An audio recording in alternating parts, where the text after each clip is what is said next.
Hello विद्यार्थियों, पुनः फिर आप लोगों का फंडामेंटल इंग्लिश क्लासेस सहरसा में स्वागत है। आज हम फिर टाइम एंड टेंस से पास्ट इम्परफेक्ट पढ़ाने के लिए जा रहे हैं। तो चलिए काम हम लोग शुरू करें। आप लोग कॉपी निकाल लीजिए और लिखिए भी। Past imperfect.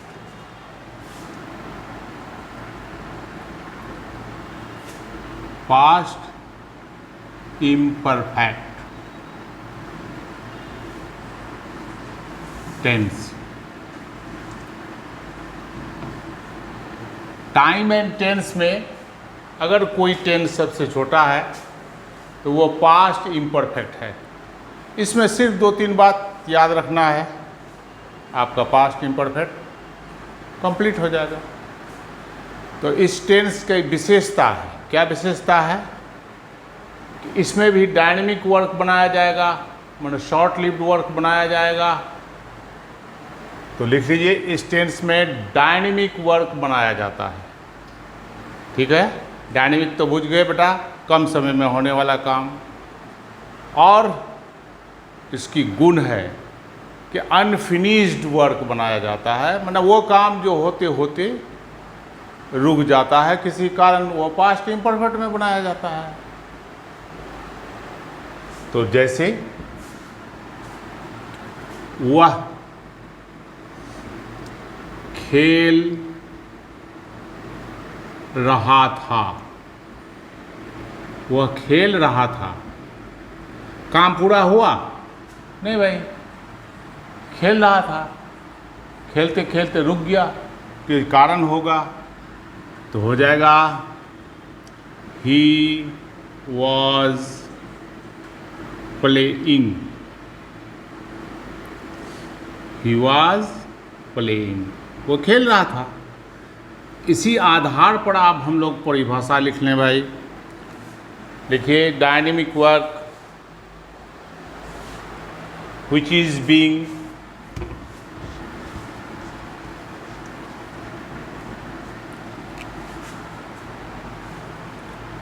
a dynamic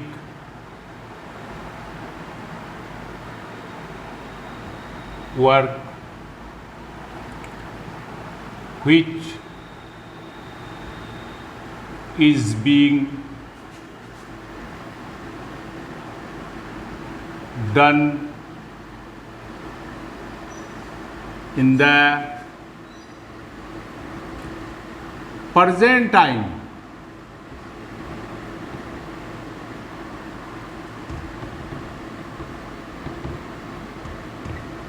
Present time, if it stops,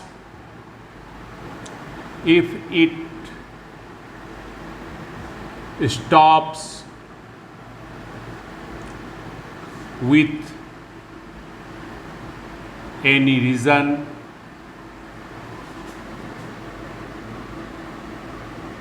any reason is called past imperfect. Past imperfect. ठीक है,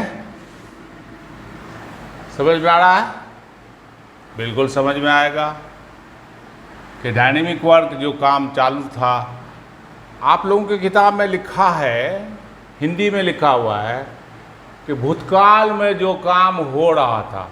अरे भाई, भूतकाल आएगा कहाँ से? वर्तमान छूटेगा तब तो भूतकाल जाएगा। मैंने पास्ट में जो काम हो रहा था, इसका मतलब हो गया कि वर्तमान में काम रुका है किसी कारण, तब ने वो हो रहा था। इसलिए वर्तमान से ही इसको स्पष्ट कीजिए। कोई दिक्कत है? तो इसका फार्मूला है सब्जेक्ट प्लस वॉज या wear plus V4 plus O plus C। ये है, जैसे देख लीजिए भाई, एक तो वाक देखो, I was teaching English, I was teaching English. कोई दिक्कत है बेटा? इसका अर्थ वही हो गया, मैं अंग्रेजी पढ़ा रहा था तो कहाँ वाज लगेगा कहाँ वियर लगेगा, ये मैंने वाज वियर के प्रयोग में आप लोगों को सिखा दिया है। ये टेंस में प्रयोग हो रहा है, कोई दिक्कत? नेगेटिव क्या हो जाएगा? I was not teaching, I was not teaching, I was not teaching. Was I teaching? Was was I not teaching? Not teaching. समझ में आ गया? कोई दिक्कत नहीं, इसी पर बनाना है बस। अब आ जाइए,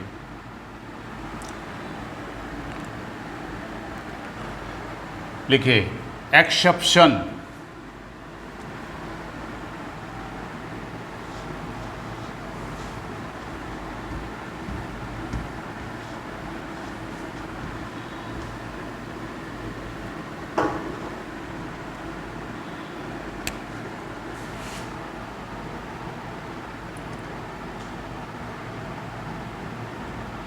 एक्सेप्शन में लिखिए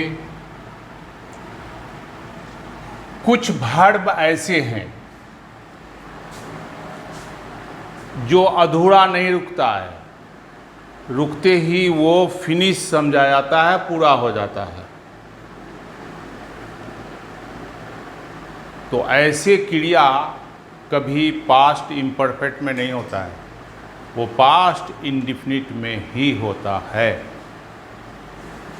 लिख लीजिए, कुछ वर्ब ऐसे हैं जिसके रुकने से रुकने से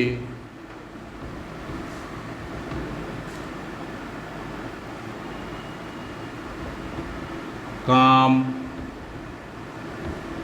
फिनिश समझा जाता है, समझा जाता है। ऐसे वर्ब का पास्ट इम्परफेक्ट नहीं होता है, तो होता क्या है? ऐसा वर्ब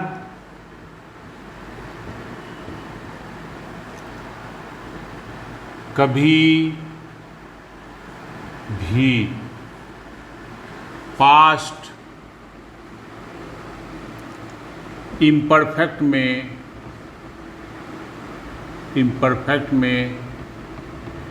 नहीं होता। वह पास्ट इंडिफिनिट में बनाया जाता है, पास्ट इंडिफिनिट में बनाया जाता है।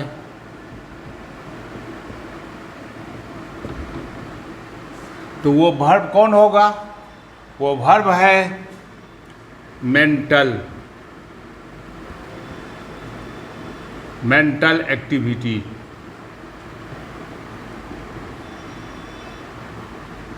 Mental activity emotional activity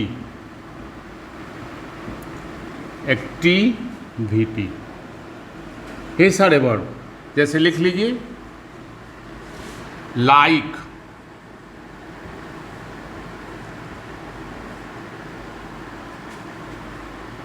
no, सी, ETC। बहुत सारे वर्ब होंगे मेंटल में और इमोशनल एक्टिविटी में, बहुत सारे वर्ब होंगे। किताब के अंदर आप लोग देख लीजिएगा, मेंटल एक्टिविटी और इमोशनल एक्टिविटी। ये कभी भी रुकेगा तो पास्ट इम्परफेक्ट में नहीं होगा, तो किस में होगा? पास्ट इंडेफिनिट में होगा। जैसे आई लाइक्ड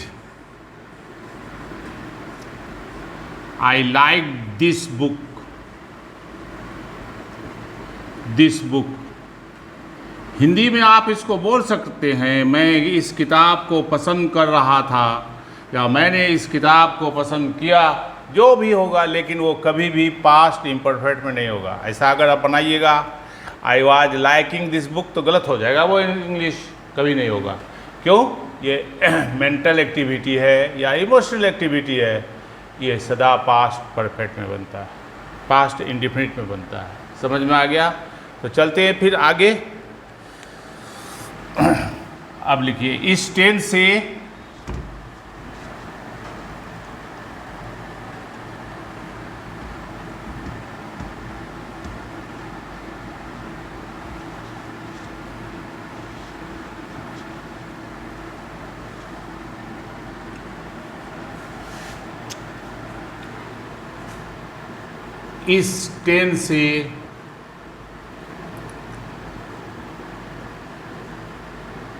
पास्ट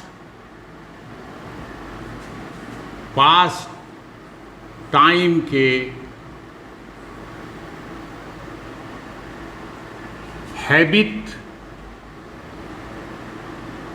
हैबिट को भी बताया जाता है।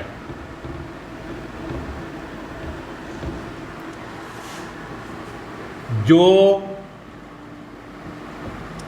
रेगुलर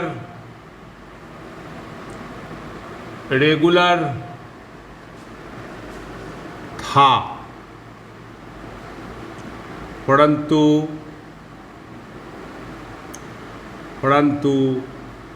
किसी कारण रुक गया। जैसे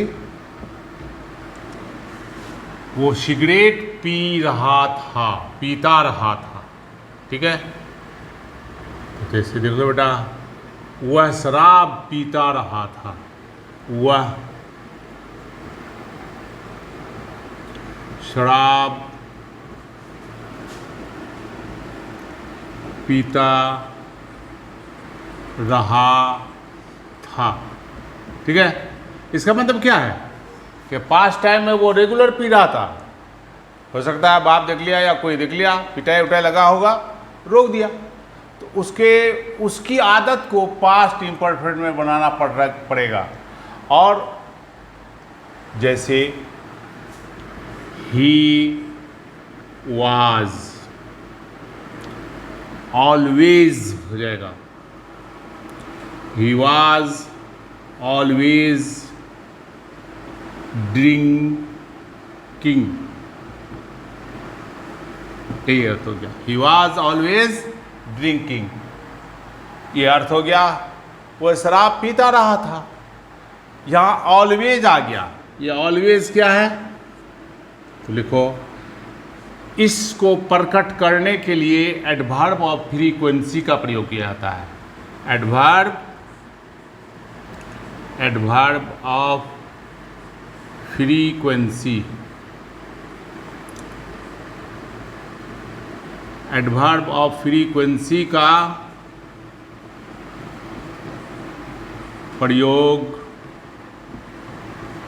किया जाता है।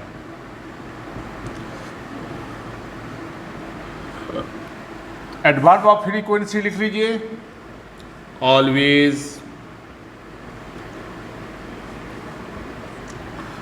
ऑलवेज, फॉर ईवर,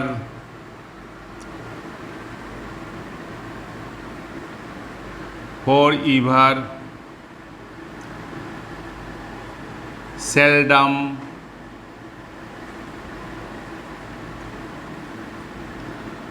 never,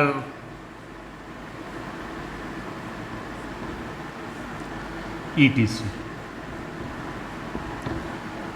एक बात याद रखिएगा, एडवर्ब ऑफ फ्रीक्वेंसी का प्रयोग एक्सिलरी वर्ब के बाद होता है और मेन वर्ब के पहले होता है। तो एक्सिलरी वर्ब कौन है? वॉज है, इसके बाद होगा। ये अगर वॉज नहीं रहता तो बेटा ये पहले आता, याद रखिएगा। तो एक्सिलरी वर्ब का प्रयोग मेन वर्ब के पहले होता है और एक्सिलरी वर्ब के बाद होता है। समझ में आ गया? चलिए तो आगे चलते हैं बेटा। तो ठीक है, मैंने पास्ट टाइम एंड टेंस से पास्ट इम्परफेक्ट आप लोगों को पढ़ा दिया। अब बच गया पास्ट परफेक्ट, उसके बाद पास्ट परफेक्ट कंटिन्यूअस। ये दोनों टेंस कल के वीडियो में लोड हो जाएगा। और जब फ्यूचर भी पढ़ लेंगे तो बेटा 3 दिन हम स्पेशल क्लास स्पोकन का लेंगे।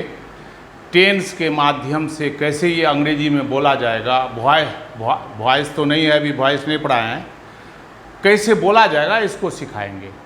आप लोग मेरा वीडियो को देखते रहें, सब्सक्राइब करते रहें, लाइक व्यू वगैरह देते रहें। थैंक्स।